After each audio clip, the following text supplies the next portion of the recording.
And so the extrovert sees the world as a place of social opportunity, and the introvert sees the world as a place to retreat from and spend time alone.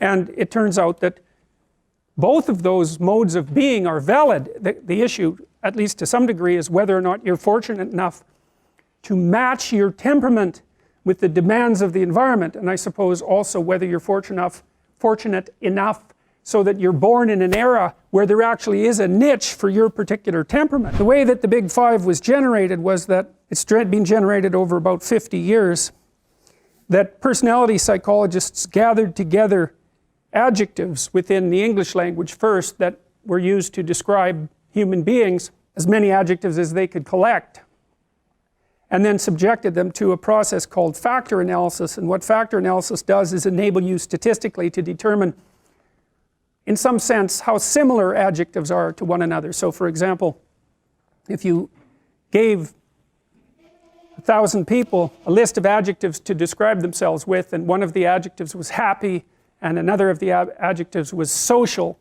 you'd find that those who rated themselves high on happy would also rate themselves high on social, and those who rated themselves low on happy would also rate themselves low on social. And by looking at those patterns of covariation, you can determine what the essential dimensions are of human personality. One of the dimensions is, roughly, happiness. That's extraversion. Another dimension is neuroticism. It's a negative emotion dimension. So if you ask someone if they're anxious and they score high, say on a scale of 1 to 7, they're also likely to score high on another item that says that they're sad. And it turns out that negative emotions clump together, and so that people who experience more of one negative emotion have a propensity to experience more of all of them. There's another dimension called agreeableness, and agreeable people are self-sacrificing, compassionate, and polite. If you're dealing with an agreeable person, they don't like conflict. They care for other people. If you're dealing with an agreeable person, they're likely to put your concerns ahead of theirs. They're non-competitive and cooperative.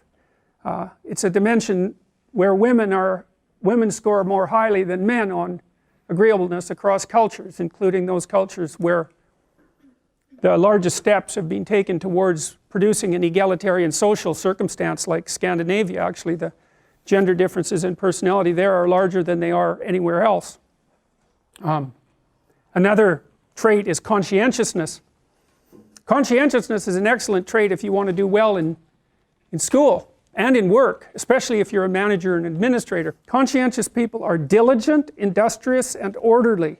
Their orderliness tilts them towards political conservatism, by the way, because it turns out that your inbuilt temperament, your inbuilt personality, which constitutes a set of filters through which you view the world, also alters the manner in which you process information and influences the way that you vote. And so you might say, and I do believe that this is true, we've been doing a lot of research on this as of late, the more accurate a measure you take of someone's political beliefs, the more you find that personality is what's predicting them.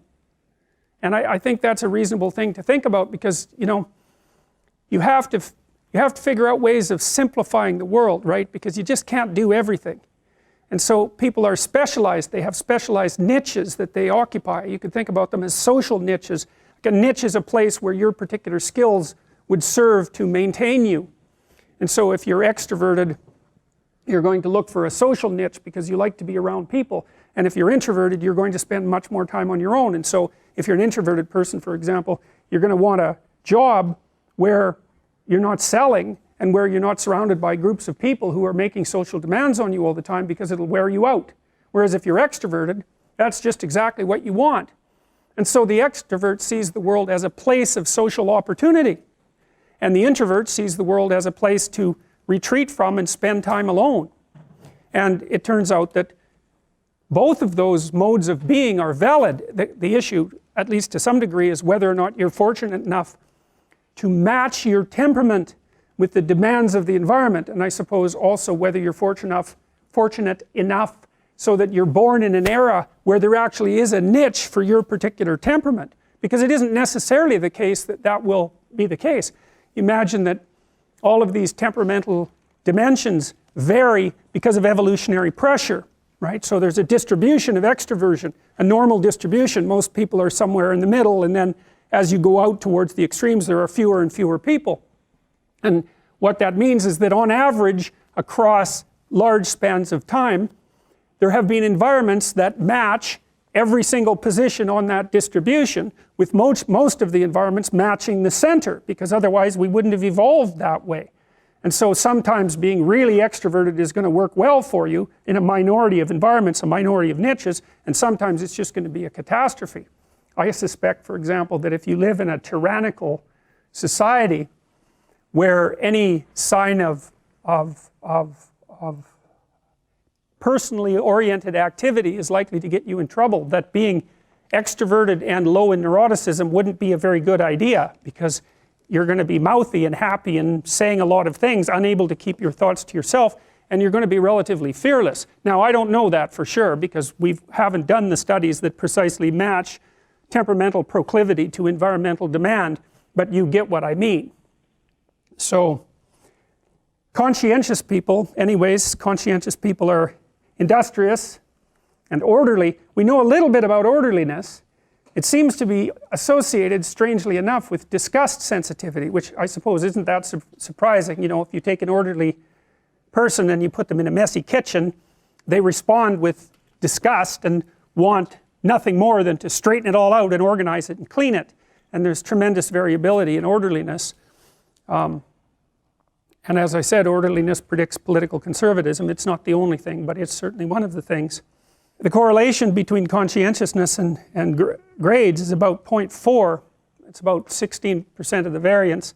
It's the second best predictor of university grades after intelligence. Conscientious people, their industriousness and their orderliness makes them schedule their time. So they make efficient use of their time. They use schedules and that sort of thing. We haven't been able to figure out anything about the underlying biology or psychology of industriousness. We've tried really dozens and dozens of tests attempting to find a laboratory measure on which industrious people do better, and we've failed completely. And there's no animal models of industriousness either. And so I would say it's a great mystery that remains at the heart of trait psychology. And maybe it's a human specific category, you know. I mean, you can think of sled dogs maybe of being industrious, and maybe sheepdogs and animals that work like that, but of course they've been trained by human beings. So, but it isn't obvious that animals are industrious the same way we are. I mean, industriousness involves sacrificing the present for the future, something like that. And it seems like you have to be able to conceptualize time in order to sacrifice the present for the future. One of the things that I would recommend that you do as students in this course, and maybe in every course, speaking of industriousness, is come up with a plan of attack for the course and use a scheduler. You know, if you treat your university career like a full-time job, you're much more likely to succeed. And if you keep up on the readings and you keep up on the essays and all of that, then you're much less likely as well to fall into despair when you get too far behind. Using a Google Calendar or something like that to organize a schedule for the entire semester at the beginning of the semester can be invaluable, especially if you're not very industrious, because it can keep you on track. And one of the things we know about industrious people is that they are very good at using schedules and at planning the use of their time. And so I would like to say that you should all be smarter, but I don't know how you could be smarter. We don't know anything about how to improve intelligence, and I suppose we don't really know anything about how to improve industriousness either, but I can tell you that people who are industrious come up with a strategy for solving the problem that's ahead of them, and then they do whatever they can to stick to the strategy. And so, for example, if you sat down today or tomorrow for a couple of hours, 3 hours, and you filled in a Google Calendar, whatever you happen to use, with a strategy for studying, and a list of when all your assignments are due and all of that, and when you're going to sit down and study, then you won't be in a position where you have to cram for 10 hours a day hopelessly right before, you know, an important exam. It's also a very ineffective way of studying, by the way. I mean, first of all, people who cram for 10 hours say they're studying for 10 hours, but they rarely are because, well, I can't study for 10 hours. I don't have the power of concentration that would enable me to do that for that prolonged period of time. I can manage about 3 hours of intense intellectual activity before I'm pretty done. And it's also the case that if you study and then sleep and then study and then sleep and then study and then sleep, you space it out, then you're much more likely to remember. It's also much more likely that you're much more likely to remember if you try to recall the material, and so highlighting and that sort of thing isn't very useful, but reading, closing the book, summarizing what you've read without opening the damn book, that's useful. And the reason for that is that you're practicing remembering, and that's what you have to practice. If you're practicing memorization, you have to practice remembering. You don't just go over the thing over and over. That'll help you with recognition memory, but it won't help you with recall memory. Anyways, the last trait is openness. Openness is a creativity trait. It's also associated with intelligence, in that intelligent people, and I'm speaking technically of IQ, tend to be higher and tend to be more creative, which is hardly surprising. Creative people are more likely to be liberal politically, by the way. They like novelty, they like aesthetics, they like fiction, they like movies, they like art, they like poetry. There's something about them that grants them an aesthetic sensitivity, and that's an inbuilt trait. And it's not the case, by the way, that everyone's creative. In fact, far from it. We've used the Creative Achievement Questionnaire to measure people's creativity. I'll talk to you about that later in the class.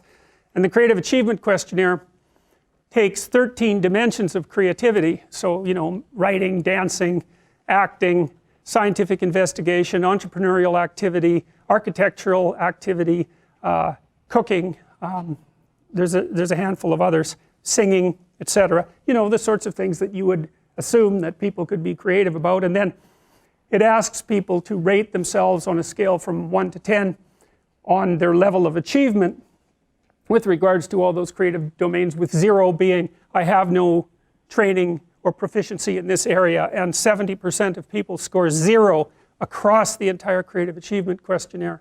A tiny proportion of people are outliers, way out, and they're creative in many dimensions simultaneously and exceptionally creative. And it turns out, as you'll find out, that pattern, which is called a Pareto distribution, where most people stack up at 0 and a few people are way out on the creative end, characterizes all sorts of distributions, like the distribution of money, for example, which is why 1% of the people have the overwhelming majority of the money.